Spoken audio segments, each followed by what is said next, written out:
Cumnock Tryst was approached by the Coalfields Communities Landscape Partnership a few years ago in order that we might work with them to build a cultural project, a musical project. In fact, we called it the Musical Celebration of the Coalfields.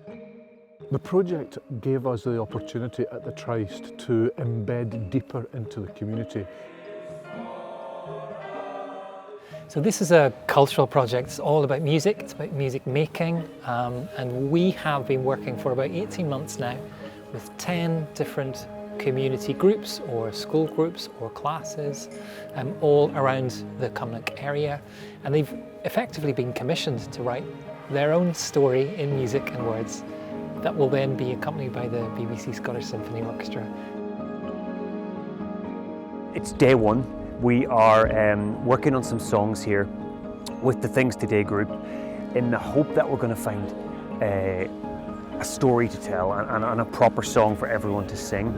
So we will be coming back to Cumnock regularly now over the next wee while to work and develop something musically and lyrically. And I feel happy. I'm so happy to be a part of the Things Today group. I've worked today in Logan Primary School and at Netherthird Primary School, and just been blown away by the enthusiasm and the creativity of the kids and the staff at the schools. An app is a little bit like a story. It's a hopeful project, I think. It's getting the kids to feel like they've got some powers and some ideas and some imagination about what the world might look like, you know, 3 or 4 generations from now. You need to find out. Is that a spoil heap? That is, yes. And then there's another unit of waterside. I could be a lot more confident with things that I want to say instead of just finding them and thinking about them in my head. I share them, actually using my words instead of thinking about using others. The kids volunteered. There was no sort of reticence at all. They were straight into it. Hands were up. Yeah, let me do it. I've got an idea. And if they had an idea, they came up and they spoke to everybody else. And then they were able to conduct it as well and direct it. So there was quite a few different things going on. We did a lot of brainstorming at the start, and I learned all about the group's experience of growing up in this area, and lots of different stories, but learned about characters in the town and everything. So it's been really educational for me as well. And then we finally started to get to work on our song, writing the lyrics based off places that have been shut down, communications around all of Cumnock. Some were creating the finishing tops to the lyrics, while others were helping choose the melody on the piano. We were in a circle, we put choruses, 1, 2, 3 and 4, and we sang each line and we made it spot on. This is the first experience of me writing my own song with the group. I've never done it before, I would love to do it even more. Singing with like a group of people brings you together, and I was like, oh my god, we sound so good right now. And now we are here in the final rehearsal with the BBC Scottish Symphony Orchestra, where these young people in these communities are hearing their music played for the first time. We had really good ideas coming from different people, and it's really nice to hear your ideas all bunching up together. You just you can't believe that it's real, that you're singing with an actual orchestra, and it's really nice to hear it coming through. You know, when they've got the orchestra players on side, you know, Logan Primary have the orchestra like howling like wolves at the end of their song. I mean, it's going to be a massively memorable experience for a lot of those young folk. It's, you know, a proper treat.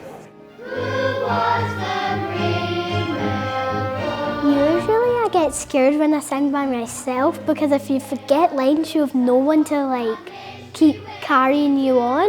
So when you're in a big group, you feel more enthusiasm and more excited, and you're just all out. At the Things Today, it is an open space, it is a place for us, and it is a place for people to thrive and fly. And I think just the wording in it, it just represents everything that Things Today is about.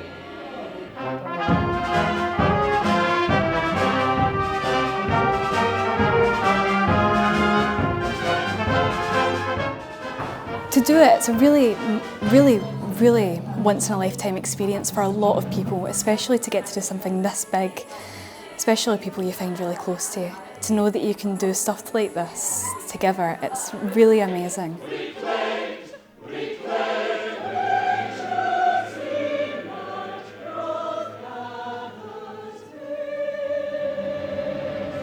Just the thrill of hearing an orchestra up close playing anything,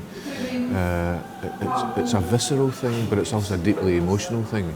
And then when they get to sing and perform with them in music that they've made, in essence, I can just see the kind of realisation settle in, and I say that the delight takes over. It's a great joy to be able to do something like this.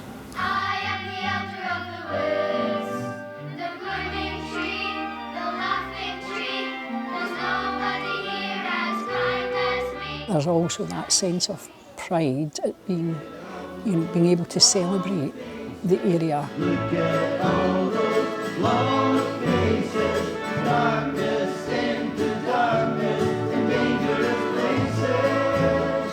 The guys have really embraced everything. They've got right into it. That it's their song, it's their music, it's them that's taking part. We opened our hearts.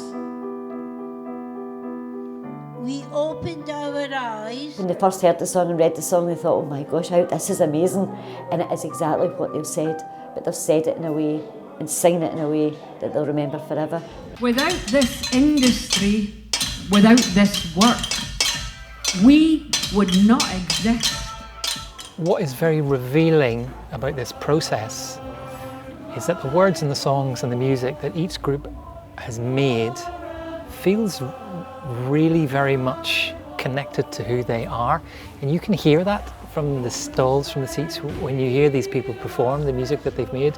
It really feels like it tells their story in quite a profound and honest way, and that for me is what sort of great art is all about.